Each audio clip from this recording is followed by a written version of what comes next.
experienced something strange. As soon as I came in here, an empty worker female came in here. So she didn't get anything. As soon as I came out of the bathroom, so I told her about laughing. Sometimes they say, here though, it's not like diarrhea and stuff.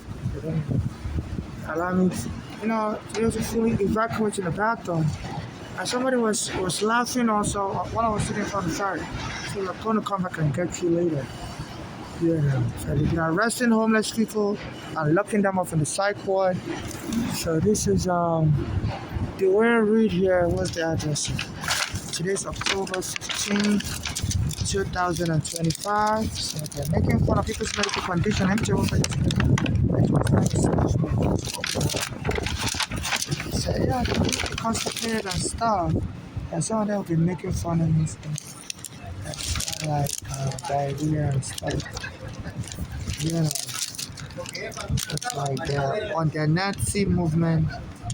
To be making fun of people that have medical conditions. So this is the Wayne Reed. And they're hiring black Americans to torture Africans. So they love the black Americans before the police are moved. They don't do the Africans. So but they will try to torture. So this referendum is creating a way for black Americans to oppress Africans, especially homeless African. And he said they use homelessness to persecute people in this country. So they're using it for racial revenge. So they told their police to be grabbing homeless. And an MTA worker, female, I don't know if she's black American numbers, I suspect she's black American, came into the house about the center as I came in. And came around me and left, didn't buy nothing. Like she came there to sniff me because they said a lot of black Americans make fun of Africans, say we smell like we are booty scratchers and we smell bad. They said they got that through slavery that the whites will make fun of blacks as slaves and as smelly slaves. And they'll be sniffing me and stuff. They don't really give me enough time to use the bathroom anyway, so I'm always trying to hold in my bowel movement. I say sometimes that can cause you to have gas and stuff. So they are really dehumanizing people in this country. So FIFA is not safe to bring Africans here unless you want to ridicule Africans some more, from the slavery from 500 years ago. So this is what is going on. So I don't know what part, because I don't know why the MTA worker should follow me around. In the past, when the MTA worker follow me to any place like that, either the store will slap me next time I go there. There's a store on 53rd and 4th Avenue. I used to go to that store. They usually let me use the bathroom. And as soon as the black American MTA workers started coming there with me, all of a sudden one day I tried to use the bathroom and the store worker slapped me. Said, no, we're not going to let you use the bathroom anymore. And I called the police force and arrested them. There's another store near the Kings and Troops Avenue.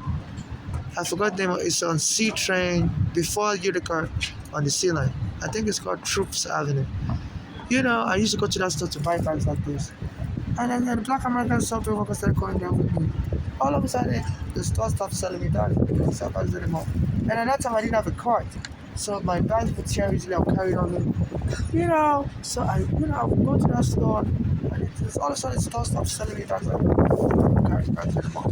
So I'll then go to Harlem to go get the bag. And sometimes my bag would tear me. Because these bags, they don't last too long when you carry it on your shoulders. Chairs and breaks. Sometimes in the winter, my bag would just break on the floor. And I'll sit down on my chair. I used to put a chair in. I used to have a portable chair. I'll put in the bag so that chair would just poke holes in my bag. There's a metal chair. And my stuff will fall over the floor. And I'll sit on my chair in the winter. Start sewing, start stitching. And so the black Americans, were taunting me, they were telling me.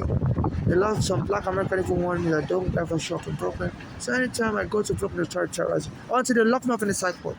So I don't know, they're starting a new round of, so FIFA is not safe for Africans. Another African that's homeless with me, homeless like me. It's something immediately I started talking with them on 34th Street Arrow Square. Somebody came and stole his green card and his passport. My mother also said they were robbing her. A black American was helping me, my mother, Eric Garner, they joking that as some black Americans telling me that they couldn't start killing Africans and robbing us to pay us back for slavery. So under this Eric Garner is inciting black Americans, empowering them to abuse the homeless African who refuse to help them with housing. Even though there's a court order since the 1990s that people that are removed from basement apartments should be prioritized for housing and should be put in a special shelter. This Eric Garner, I contact him all the time on Instagram. It doesn't happen with shelter or housing. He leaves me here and he helps fellow black Americans in my position instead. Even though I have a green card status and my mother was a U.S. citizen when they removed us from our home, and that should have qualified me for housing, but they delay. They don't help me. It was at some point even this Eric Adam was helping newly arriving immigrants from South America last year. Was putting them in housing until some Africans also started arriving, and then he said, because of the Africans coming in also, he said New York doesn't have enough money to take up every immigrant. And that's when Biden started a criminal case against them for getting bribery from Turkey, and he argued that Biden was politically prosecuting him, for not agreeing with Biden's policies.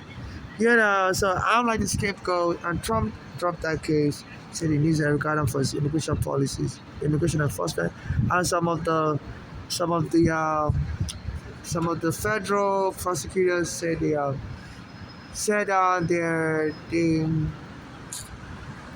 they withdrew from the case after Trump told them to dismiss the case against Eric Adams. They withdrew. They said, it seems like Trump is bribing Eric Adams to help him carry out some illegal activities against immigrants. And I'm the one that's been targeted. I present this Trump a lot also. His friend Bernard Carrick, my mother called the NYPD terrorist organization for taking my mother's home. She went on the video 11 years to say that in 2010. And his friend Bernard Carrick, Trump's friend, said some people are losers that live in basement apartment with their child, and this is what the law enforcement in America has to deal with. So since then, me and my mother was getting followed. We don't know who put a hit on us. We were in the shelter in Brooklyn, and somebody put an anthrax. Me and my mother was there. We had to end up in the hospital. My mother was there for 7 days, but the misdiagnosis was just pneumonia.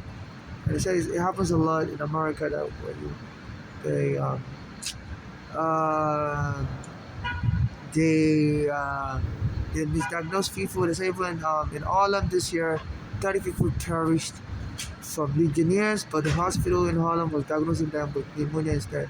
Until the health department felt suspicious that why would 30 people die all of a sudden, and they thought maybe COVID is back again, and that's when they exhumed the body of these people. Apparently, they had the Legionnaires disease. So the Legionnaires would have killed more people due to the poor forensic testing in the US hospitals. So I was born in me, I'm now a woman, so I was a Nigerian. Gays and Africans are treated really bad. And he said there's a gang going on. There's a gang, I love black Americans are part of that gang also. That's killing gays and stealing their properties and create a fake romance feature or fake relationship with you. And I think this part of the gang group, and my mother's daughter's daughter for affiliated with that gang. So there's a whole bunch of them. They say, it's a real money maker if you can get a gay person killed and steal their property.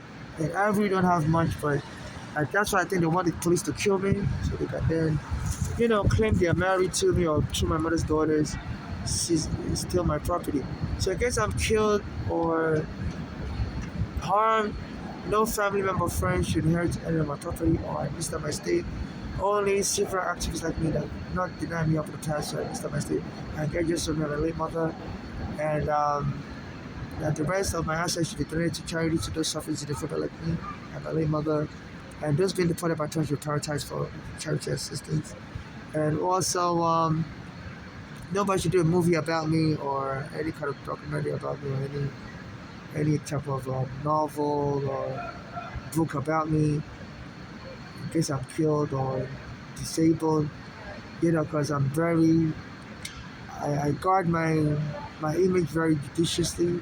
I really don't, I'm very introverted, I really don't talk to people. People don't really know my life like that. I like to keep my life as private as much as possible. So my mother's daughters don't really know about my life. We never really lived together for long. They were always living here for a long time in America. And I was living for a long time in Nigeria with my father and mother. So, You know, so honor the right of sepulchre in case I'm killed. You gotta honor people's wish like me while I'm alive. So this is what's going on. I'm getting tried death threats. Sometimes I go to the bathroom. I did bathroom inside the stand up for my terminal. Somebody was singing, "That girl is on fire. That girl is on fire." I kept saying that repeatedly, and I've been getting death threats also. They're gonna get the police to shoot me or taser me dead. Sometimes people walking by me, to pss, pss, like a taser. I'm saying taser, taser. So they've been calling the police on me anytime I use the bathroom. They said they're gonna frame me up as using drugs in the bathroom. They said a lot of blacks get framed up as crackheads and stuff. So that's the best we can kill a black person. So they said they're gonna frame me if I use it at the bathrooms here or anywhere else. They're gonna frame me if I was using drugs in the bathroom. I got the police to kill me. So and inheritance kind of say a lot of kids have been getting killed here in Manhattan especially, and people will steal their property. Like my mother's daughters killed my mother and stole her property. So that's happened to a lot of gays also. People with fake romantic interest. So in case I'm killed or I'm disabled, absolutely, you know, nobody should inherit any of my belongings unless, like I've stated, is donated in charity. My assets for my estate can be donated in charity. So those suffering in Ethiopia, like me and my late mother, and those being deported by Trump should be prioritized. And also, nobody should make a movie about me. I guess I'm dead. I'm not alive. Or I'm disabled. I can't participate in the movie. And also, I'm not a member of any cult, and any donation you make to me should be sent to my cash app as a non-conditional humanitarian assistance only. And if you want to donate money to me in person, I beg for money all around the neighborhood. I prefer to donate to my cash app, which is $ NYC homeless, to remove any confusion. I'm not looking for any romance with anybody. I'm not looking to be anybody's surrogate. I'm not looking to be part of any cult. A pastor on Instagram said, if someone is a Christian, all their money belongs to church. I don't believe in that doctrine. I'm not part of any religious cult either. I don't subscribe to such doctrines. My money is my money. It doesn't belong to the church. That's my belief. And also, and what else? And I'm not part of any master. I don't wish to be part of any master-slave relationships or whatever arrangement, surrogacy arrangement. I don't want part of it. Surrogacy arrangement. I'm married. I'm a married single without a child or children, and my wish should be respected, and that's the way I want to keep it. So this is what is going on.